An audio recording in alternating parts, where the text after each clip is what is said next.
Hello everyone, welcome to again our digital platform पद civil services. और आज हम लोग डिस्कस करेंगे सूर्य से रिलेटेड कुछ इंपॉर्टेंट टॉपिक्स को।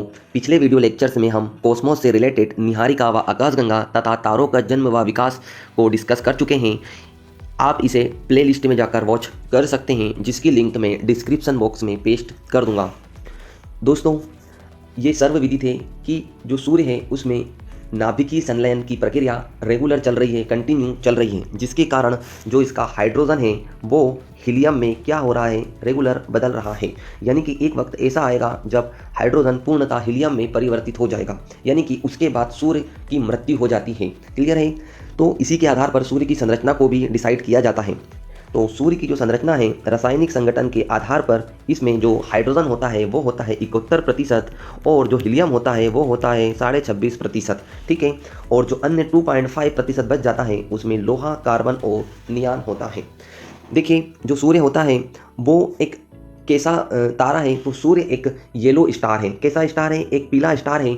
एक्चुअली में क्या होता है, जो तारे होते हैं वो 3 अवस्थाओं से गुजरते हैं, युवा अवस्था, प्रौढ़ अवस्था और वृद्ध अवस्था। ठीक है, तो जो सूर्य है वो येलो स्टार है और ये दूसरी स्टेज में यानी कि अपनी प्रौढ़ावस्था में है।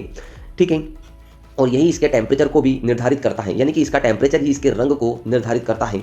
येलो स्टार मीन्स कि इसका टेम्परेचर बहुत ज़्यादा से अब कम की तरफ जा रहा है। जब टेम्परेचर एकदम कम होने लगेगा तो जो तारा है वो रेड स्टार में बदल जाएगा, रेड जाइंट स्टार में बदल जाएगा, और उसके बाद ही महाविस्फोट होता है, सुपर दाना विस्फोट होता है और तारे की मृत्यु हो जाती है। ये सब हम डिस्कस कर चुके हैं पिछले वीडियो लेक्चर्स में, सो आप उसे वॉच कर सकते हैं।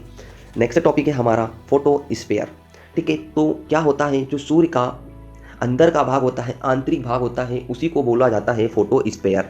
ठीक है, जैसे कि मान लिया जाए ये है सूर्य। ठीक है, तो जो ये वाला भाग है इसको बोलते हैं फोटोस्फीयर, और जो ये बाहर का भाग है इसको बोलते हैं कोरोना। क्या बोलते हैं? इसको बोलते हैं कोरोना। ठीक है, अब देखिए, तो सूर्य का वह भाग जो हमें आंखों से दिखाई देता है उसे प्रकाश मंडल या फोटोस्फीयर कहते हैं। याद रखना, बाहर का भाग हमारी आंखें नहीं देख पाती है, कुछ विशेष स्थिति में ही हम इन चीज़ों को देख पाते हैं, बाकी अन्य समय पर नहीं देख पाते हैं। क्लियर हुआ? यानी कि ये वाला भाग हम नहीं देख पाते हैं, सिर्फ यही वाला भाग हमारी आंखें देख पाती हैं। या सूर्य का आंतरिक भाग होता है और इसका जो टेम्परेचर, इसका जो तापमान होता है वो होता है 6000 डिग्री सेल्सियस, इसका तापमान है। क्लियर हुआ?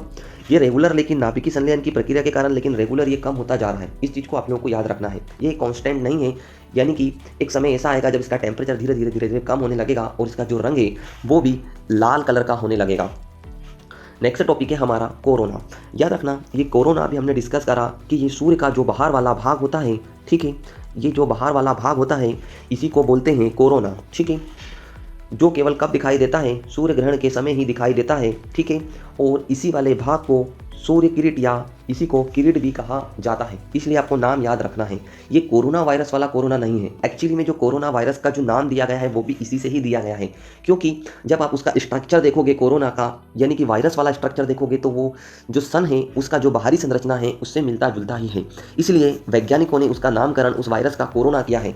ये कोई नई बीमारी नहीं है, ये कोई नई डिसीज़ नहीं है, जो कि 1990 के दशक में इसका जो नामकरण किया गया था। इसके अलग अलग वेरिएंट्स होते हैं कोरोना डिसीज़ के, सो हम अभी उसको डिस्कस नहीं करने वाले हैं। सिर्फ हम लोग अभी ज्योग्राफी पढ़ रहे हैं, सो हमें ज्योग्राफी के पॉइंट ऑफ व्यू से कोरोना को समझना है। और अगर एग्जाम में कोरोना पूछ लिया जाता है ज्योग्राफी वाले पेपर में, तो आपको जो कोरोना डिजीज़ नहीं लिखना है, आपको कोरोना ज्योग्राफी वाला, सन वाला लिखना है। So clear?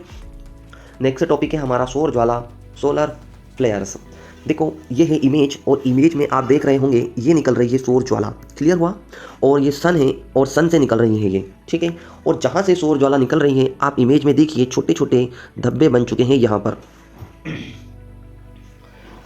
अब हम इसको रीड करते हैं। तो फोटोस्फीयर से इलेक्ट्रोमैग्नेटिक लघु तरंग विकिरणों के अतिरिक्त यहाँ से प्रोटॉन और इलेक्ट्रॉन के आवेशित कण भी उत्सर्जित होते हैं, और कभी कभी यह कण बड़े पैमाने पर सूर्य के गुरुत्वाकर्षण क्षेत्र से बाहर अंतरिक्ष में चले जाते हैं। इन्हें ही सौर ज्वाला कहा जाता है।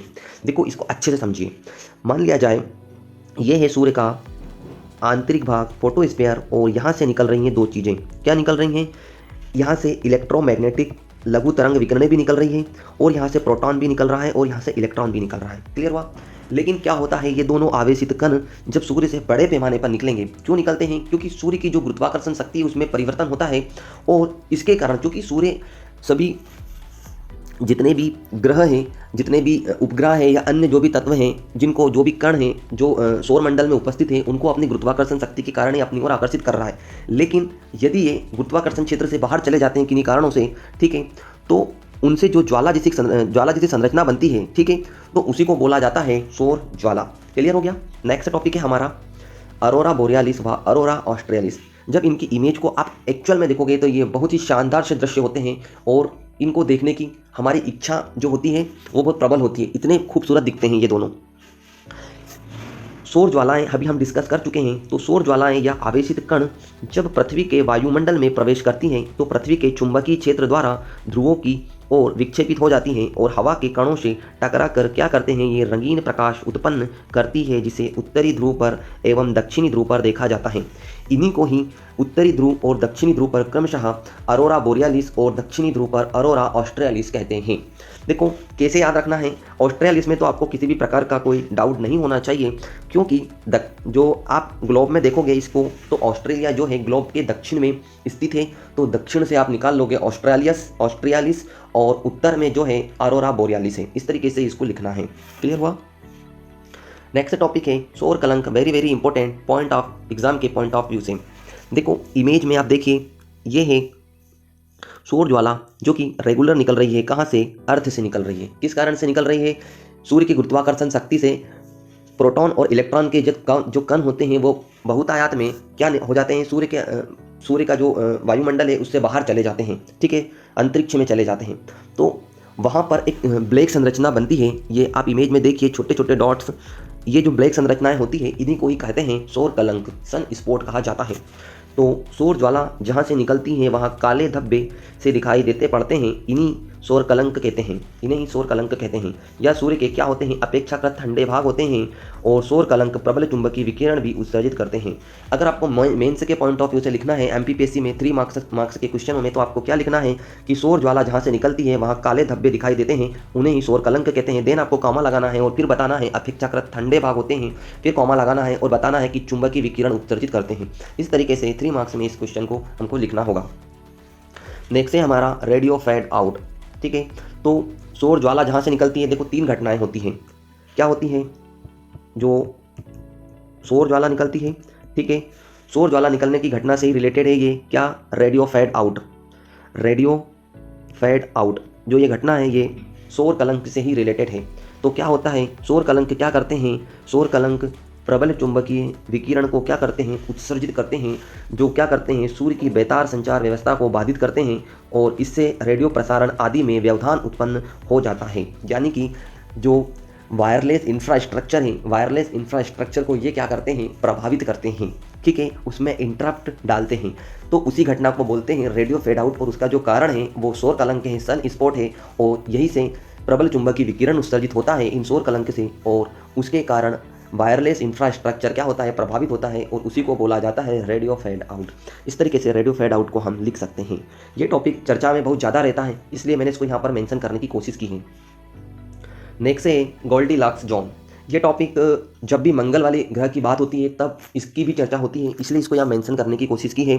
देखो क्या होता है, किसी तारे से उस दूरी वाले क्षेत्र को गोल्डीलॉक्स जोन कहा जाता है जहाँ पर किसी ग्रह की सतह पर तरल जल काफ़ी मात्रा में मौजूद हो सकता है। इसे निवास योग्य क्षेत्र या जीवन क्षेत्र या पृथ्वी सदृश भी कहा जाता है। देखो तो आपने सुना होगा कि जो मंगल ग्रह है वहाँ पर जीवन की संभावनाएं बहुत ज़्यादा हैं। उसी को देखते हुए उसको गोल्डीलॉक्स जोन भी कह सकते हैं, क्योंकि वहाँ पर जल की उपस्थिति ही इंडिकेट करती है, जल के साक्ष्य इंडिकेट करते हैं कि वहाँ का जो वायुमंडल है, वहाँ की जो संरचना है, वहाँ पर मानव रह सकता है। इसलिए हमने हमारा मंगल मिशन भी वहाँ पर प्रक्षेपित किया है। सो आज का ये वीडियो लेक्चर हमारा यहीं एंड होता है और नेक्स्ट वीडियो लेक्चर्स में हम सूर्य से रिलेटेड जो आगे की घटना है जो कि हमारी अर्थ पृथ्वी से भी रिलेटेड है उनको भी हम लोग डिस्कस करेंगे। सो बने रहिए और वीडियो को अंत तक देखने के लिए थैंक यू सो मच। जय हिंद, जय भारत।